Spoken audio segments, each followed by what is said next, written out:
35.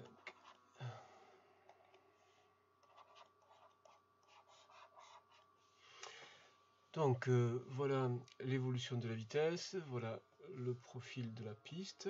Dans quel référentiel ce mouvement est-il étudié? Si c'est une piste de luge, eh bien le référentiel terrestre sera parfaitement indiqué pour ce mouvement-là. Il est tout à fait galiléen. Quelle est la vitesse initiale du système? Eh bien, on voit la représentation en fonction du temps. La vitesse initiale, c'est 2 mètres par seconde.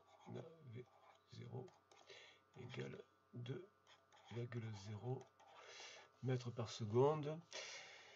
À l'aide de la courbe, déterminez la valeur de l'accélération. Là, vous avez une courbe. 3 petit a. Vous avez une courbe représentant la vitesse. Vitesse, accélération. L'accélération, c'est la dérivée de la vitesse, donc graphiquement, c'est le coefficient directeur de la tangente, bon, puisque là c'est une droite. Il suffit de prendre deux points faciles à identifier, dont les coordonnées sont faciles à identifier. Il est très facile de lire les coordonnées du premier. Le premier, c'est 0 seconde, 2 mètres par seconde, et puis celui qui est à 1 seconde, et l'ordonnée, la vitesse c'est 3 mètres par seconde, donc 1 seconde, 3 mètres par seconde, donc celui-là et celui-là.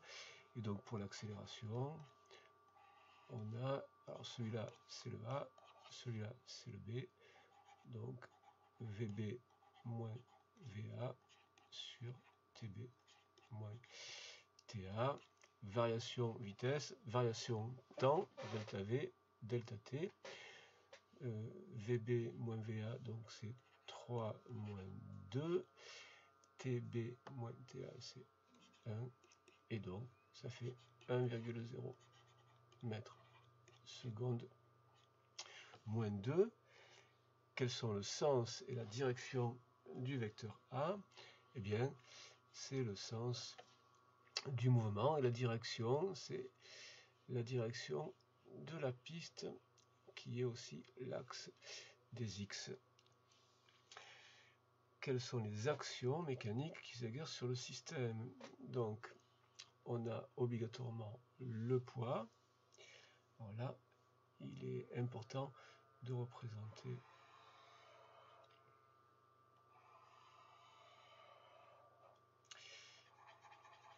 on a donc le poids, la réaction de la piste qui est perpendiculaire à la piste. La longueur là n'est pas quelconque, il faut que la résultante soit dans la direction de la piste. Obligatoirement, la résultante sera dans la direction de la piste. Et donc, si on trace le parallélogramme avec ces deux forces-là, on doit obtenir ici une résultante qui est dans le sens de la piste. On ajouterait éventuellement les frottements, mais ici on est invité à les négliger. Donc voilà les deux forces auxquelles est soumis cette luge et cet enfant. Représenter les forces, établir la relation vectorielle liant ces forces et l'accélération, c'est le socle de ce chapitre. Donc 5, on a donc somme des forces extérieures égale m fois l'accélération, donc P plus R égale m fois l'accélération. C'est une relation naturellement vectorielle. B, écrire cette relation dans le repère OXY. Alors, dans le repère OXY, X c'est ici, et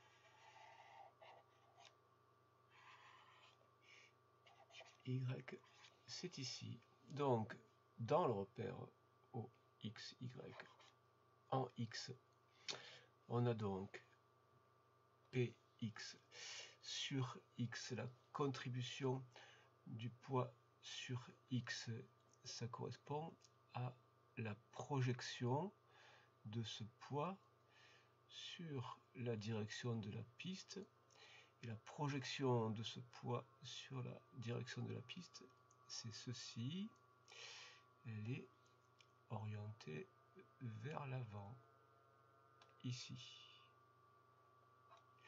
Et donc cette composante-là, comment elle va s'exprimer? Eh bien, cet angle alpha, ici, on peut le retrouver ici. Et donc, puisque ça, c'est perpendiculaire à ça, et que ça, c'est perpendiculaire à ça.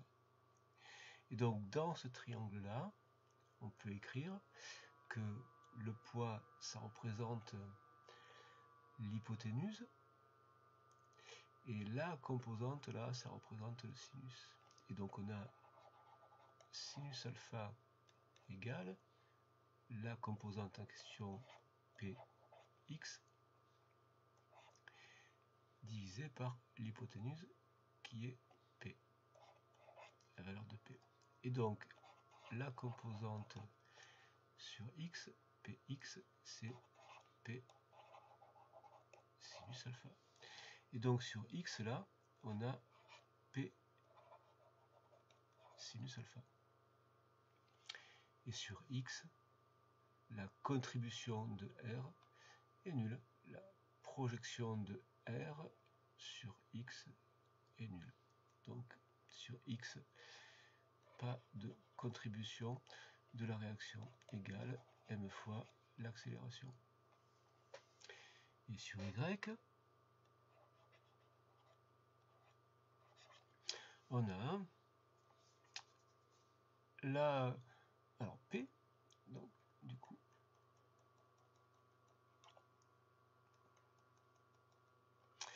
sur y, la projection de p, ça correspond à ce côté-là, c'est-à-dire ce côté-là,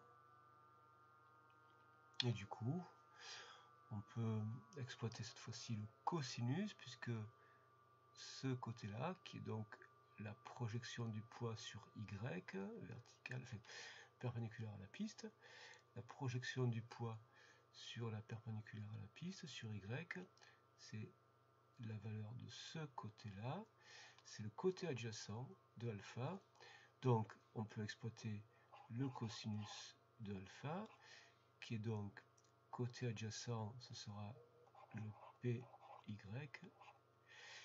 divisé par l'hypoténuse, c'est p, et on a py qui est égal à p cos alpha. Et donc p cos alpha, mais sur y, cette contribution, là, cette composante, elle est dirigée vers le bas. Elle correspond à ceci. Voilà. Py, il est comme ça, il est vers le bas par rapport à y, et donc c'est moins p cos alpha. Plus R, alors là, plus R est entièrement contenu dans sa composante sur y égale, et puis l'accélération, donc m fois l'accélération, et l'accélération, elle est nulle. On n'a aucune accélération perpendiculaire sur y.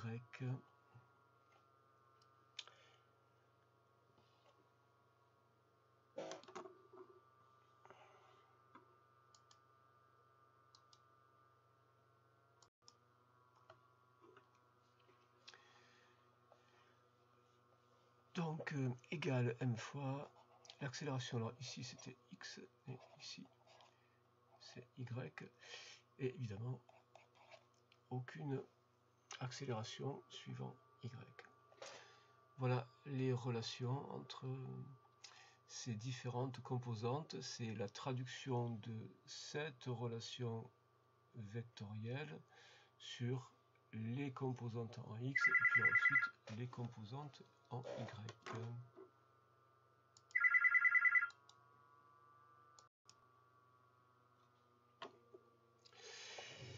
Et donc, en déduire la valeur de l'angle alpha, où est-ce que cet angle alpha intervient?